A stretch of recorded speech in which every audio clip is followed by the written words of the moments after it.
are not smart. Not you, not me, not anyone. I'm not trying to insult you. I'm just wondering how we can measure or put boundaries on something so cognitively complex such as intelligence.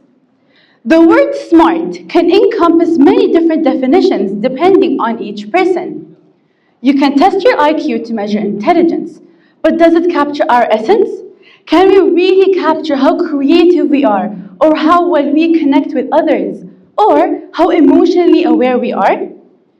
From a young age, we're told that intelligence is defined by grades, test scores, and how well we can memorize facts.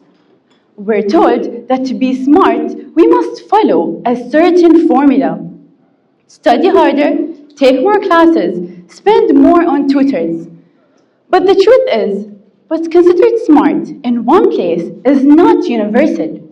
Standards shift across cultures, eras, and even from person to person. Artists celebrated for their intelligence centuries ago are judged by different standards today. Take Pablo Picasso. He invented a revolutionary art style, Cubism.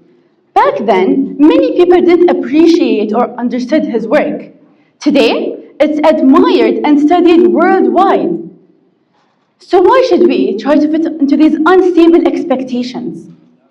The harsh reality is intelligence is far too complex to be defined in one singular measure. Even psychologist Howard Gardner's theory shows that intelligence includes creativity, empathy, and ethics, not just academics.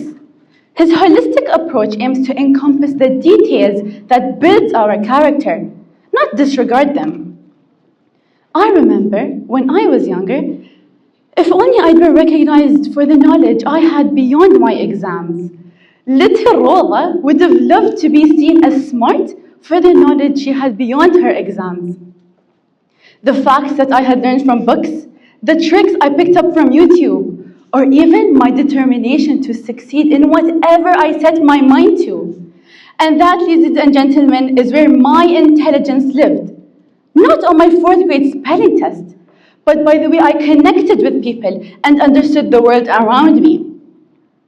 Yet, all I was told that I wasn't smart unless my grades proved it. What I had to offer wasn't seen as valuable unless it fit into the mold that society defined as smart. We've all grown up with these limiting standards. But the truth is, we don't need to change. We don't need to be smarter than anyone else. What matters is how we define ourselves, how we grow, and how we walk our own unique paths. Of course, I'm not saying don't study or work hard. In fact, try your hardest. But remember, your worth is not determined by grades.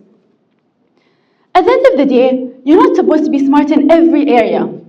As the saying goes, a jack of all trades is a master of none. No human is built to be exceptional in every aspect of life. Some people may be great at math, but cannot write a complex sentence for the life of them. Or they could be the opposite. They could read at the speed of light and process information faster than any data software, but they find it impossible to solve for X. So when we impose these idealistic, unrealistic, and one-size-fits-all standards that we're supposed to be pitch perfect in everything we do is unreasonable and unfair.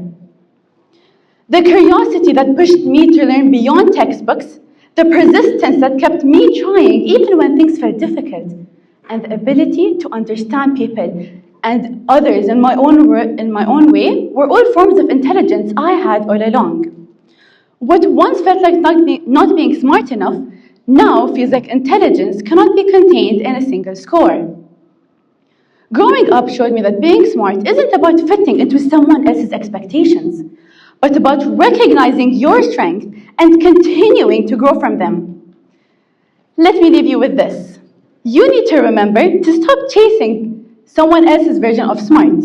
You may never be smart in the way others expect, but you can be the smartest version of yourself. And that, ladies and gentlemen, is where my intelligence lived. You are more than enough. You are smart enough. Thank you, ladies and gentlemen.